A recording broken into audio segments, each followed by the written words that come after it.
Hi, and welcome back to the Nona Boss Audits and Investigation. And thank you for joining me for another episode of the Scientology Chronicles. And this episode is a follow up to episode 11, where there was a 14-year-old girl named Jane who was audited by Neil Brown. And let's just say there was more going on in these audits than anybody actually that wanted to admit. They tried to get the parents to have her be a witness, and the parents were just unwilling to put her through that. She'd already had so much trauma from this auditing that was being done to her by this Neil Brown. And since doing that episode, I came across this document. It was an interview a year after the abuse to Jane happened. So this is a year later. This document is a 1 year later of it's an FDA interview of Neil R. Brown. And so let's jump into it. And let's see what Mr. Neil R. Brown has to say in his interview. All right. This document is dated April 5th, 1963 of Mr. Neil R. Brown, Albany, New York, from the Academy of Scientology. Memorandum, Division of Regulatory Management and Bureau of Enforcement, all districts, dated January 24th, 1963. Requests information concerning the various organizations and individuals connected with the Academy of Scientology, the Hubbard Communication Office, etc. Neil R. Brown of Albany, New York, was listed in one of the Hubbard publications as being the local Albany area representative for the Academy of Scientology. The New York State Education Department Medical Practices Division is also interested in Brown and has made a preliminary investigation of him and the Academy of Scientology, as reported in my memorandum of March 22nd, 1963. On March 27th, 1963, I visited the Department of Correction of the State of New York Division of Identification in Albany, New York. After a check of the state criminal records, I learned that Mr. Neil R. Brown has no record on file. After several unsuccessful attempts to interview Mr. Brown, Inspector George Kenter and I were finally successful. On April 5th, 1963, we interviewed Mr. Brown at his home in West Albany, New York. Mr. Brown stated that he was no longer practicing Scientology professionally. He said that he began the practice of Scientology on a part-time basis in the Albany, New York area in September of 1957. He said that he gradually expanded his practice into a full-time operation in 1958, 1959, and 1960, covering the Binghamton, Syracuse, and Albany, New York areas. He said that the operation again tumbled to a part-time business in 1961, 1962, and 1963 in the Albany area only. At the present time, he said he talked to people about Scientology, but would not accept persons for classes for processing and would not accept any payment for his services. He said that he was a full-time employee of the Parents Institute. New York, and is engaged in the sale of encyclopedias and educational literature. He moved from his previous address in Albany, New York, on or about January 15th, 1963. At this former address, he maintained a studio and classrooms for use in his practice. He said that at his busiest times, he had from 6 to 12 persons in a class every week and a maximum of 3 to 4 persons at one time under contract calling for processing. He said that his maximum earning during these periods was approximately $3,800 per year. Mr. Brown said he first became interested in Scientology from a neighbor while he was attending the University of Arizona in 1954 and 1955. He said that he also studied for 1 year in 1954 at Temple University in Philadelphia, Pennsylvania. He did not graduate either institution.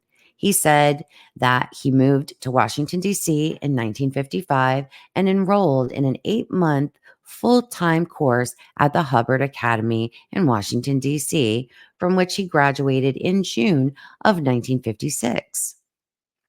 He said he was awarded a certificate of completion as an accredited professional auditor. He said that he took an advanced clinical course in Washington, D.C. in 1957, and his course was one of the requirements leading to a Doctor of Scientology degree. He said he also took personal efficiency course in Washington, D.C. in 1956 and 1957 part-time. After leaving Washington in 1957, he began his practice in Albany, New York that year. Initially, he said he worked under a temporary or interim franchise from the Hubbard Communications Office Limited, Worldwide Sussex, England. He said this interim franchise was good for 3-month periods and was to be renewed periodically. This interim franchise was to lead to a permanent franchise. However, when he learned that the policy of the organization changed in 1961 to provide quote unquote honorary franchises, which were permanent and required that the practitioner remit 10% of his income to the Hubbard Communication Office Limited, Sussex, England, in exchange for the latest information on Scientology and Dianetics, he began to decrease his business. In addition, he would have been required to maintain a professional staff of 5 to 9 persons. He said that his volume of business would never support that many people. Thus, he has gradually gone out of business. Mr. Brown gave me his original copy of interim franchise certificate F2094 dated April 17th, 1961. The certificate states that it is not valid after July 25th of 1961. I'm just going to pause here, ladies and gentlemen, and just put a little bit of context into this. So his certificate stated that it was not valid, no longer valid after July 25th, 1961. And yet he was able to get his hands on a 14-year-old child in 1962. Forgive me if I get a little bit enraged about that. And the other note that I want to make here is that this person, this degenerate, this disgusting PDF person, obviously they're a predator. He was a predator. Considering the fact that everything that he said he's like currently doing is all about children, right? education and children, and he's selling encyclopedias, and he works for um, parent something. Uh, This guy should have been flagged at this point, right? This should have already been this guy. They should have arrested this guy. But let's go on.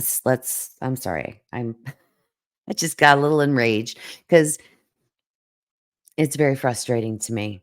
But okay, let's proceed.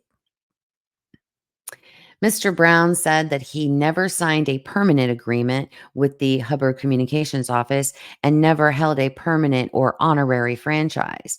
Mr. Brown said that he has a certificate of completion of his HCA course, but was unable to find it. He said that he was still interested in Scientology, but the only way that he could get back into it would be to accept a position on the staff of one of the regional offices at a salary of $35 to $50 per week. He said this was not practical in view of the fact that he has a wife and one child. Furthermore, he said that an area I'm sorry. Furthermore, he said that an area chief of staff earns a maximum of $120 to $135 per week, and that the nearest office was in New York City. Mr. Brown said that he was the only person in his upstate New York area who has practiced Scientology. When he was operating, Mr. Brown said he reported directly to the Hubbard Communications Office, Sussex, England. He said that other area offices and their chiefs of staff or secretary would also report directly to the English office. He said that Mr. Andy Bagley was the person he remembers as being the secretary of the New York City regional office. Mr. Brown said that he did not know the names of any of the other important persons from this organization located in the United States. We asked Mr. Brown if he had a Hubbard e-meter on the premises. He said he did and produced a device which measured approximately 8 inches by 6 inches and appeared to be a Galvin meter. The labeling on the plastic covered dial read Hubbard electrometer for use in psychological detection.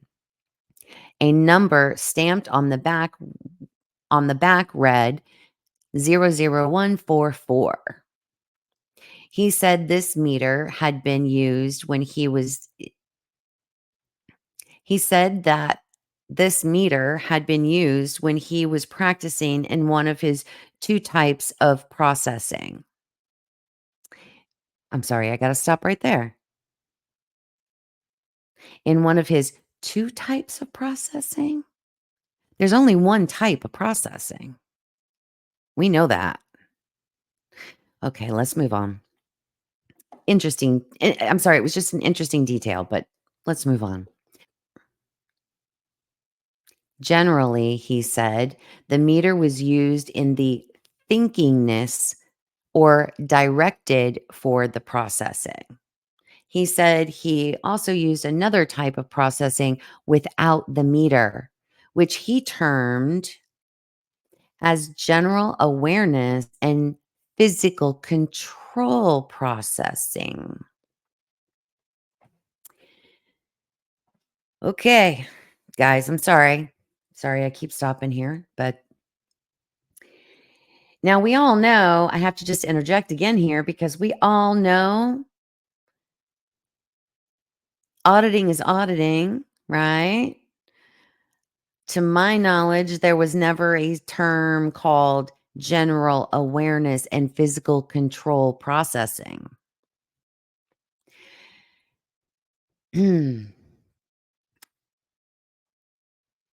But that to me does not sound like what it was supposed to be like. I don't know. I'm just throwing it out there that I'm thinking that this is the type of auditing that he was doing to children. The second type without the meter, the general awareness and physical control processing. Because I'll bet that's what he used on children. Because how would kids know? Kids wouldn't know the difference, right? All right. I'm sorry. We'll move on. The meter appeared quite dusty and long unused. He said that the meter, when in use, showed by needle deflections caused by responses to a series of questions that he asked. What problems or subjects he could work on with the person being processed. He said that a large needle deflection in response to a specific question would show some quote unquote trouble. The meter would be helpful in determining what further treatment would be given. He said if the person showed extremely curious reactions to certain questions, he would not treat them, but would recommend that they return to their own doctor or another physician whose name he gave them.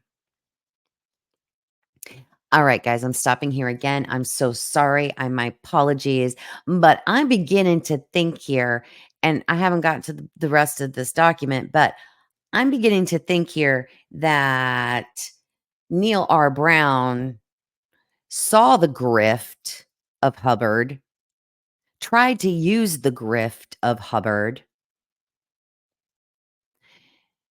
as a predator.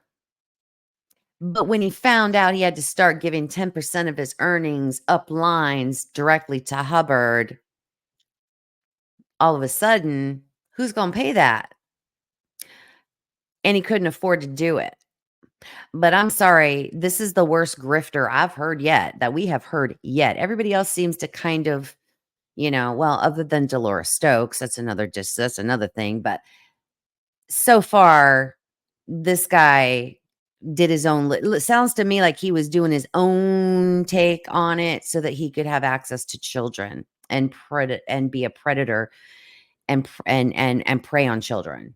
So far, that is my take right now.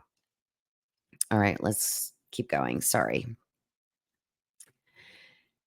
If he thought he could help them, he would assign them to classroom work or private, quote unquote, ability processing. He said he would never treat severe mental cases. He asked, we asked him if he was qualified to differentiate a severe mental case from any other. He said he was not. He said Scientology could help people develop methods of increasing their own physical and mental abilities, increase IQ. Scientology can also aid in changing the personality of an individual, an introvert to an extrovert, etc., and improve fundamentals of everyday communication. Mr. Brown stated that he received the Hubbard e-meter from the Washington D.C. office and that he paid for it by check. He could not locate any shipping records or receipt for the meter. Mr. Brown stated that he was born on September 3rd, 1934, and he has never been convicted of a crime. Mr. Brown impressed us as having convinced himself that Scientology will do all the things claims. Mr. Brown impressed us as having convinced himself that Scientology will do all the things claimed for it. He also apparently regards Scientology as a business to which he might return if the financial rewards were great enough. Exhibits attached, an interim franchise certificate, a blank mimeographed contract form previously used for processing patients, a new contract from from replaced this one, a copy of the new form is attached to the memo of March 22nd, 1963. Now, if you guys remember in episode 11, we did go over his contract, the contract that he used on people that he was processing, that he was doing this little processing with. We did review that in episode 11. I will link episode 11 in the description of this video. So if you haven't seen episode 11, you can go back and check that out. But yeah, this guy was a predator. And it's interesting because he was deviating all over the place. Okay, in that interview, right? And he conveniently didn't have this and conveniently didn't have that. And it wasn't a great money-making venture for him. And well, because he wasn't making any money, he put it aside. But if Scientology becomes really popular, he might dust off that e-meter and come back to it and start all over again. This guy was a major PDF-er.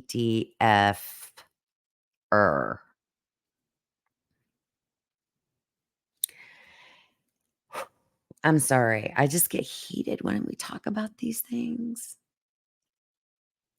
Because when we come across these PDF-ers, these files, PDF files, it's very frustrating.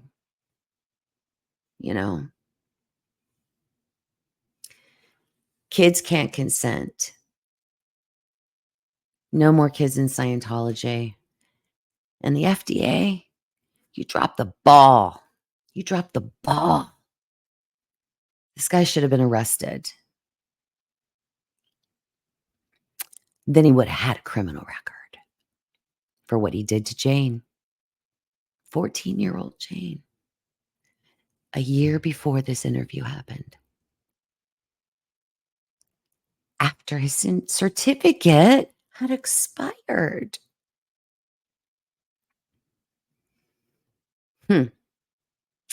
What are your thoughts? Tell me in the comments what you think about this Neil R. Brown. And I don't know, maybe in some of my research as I'm moving through it, maybe I'll come across something on him again. If I do, I will certainly bring it to your attention and we will go through any other documents I find regarding him. And I'm going to say it again. Kids cannot consent. No more kids in Scientology. Please spread love and kindness wherever you go, and I will catch you on the next one.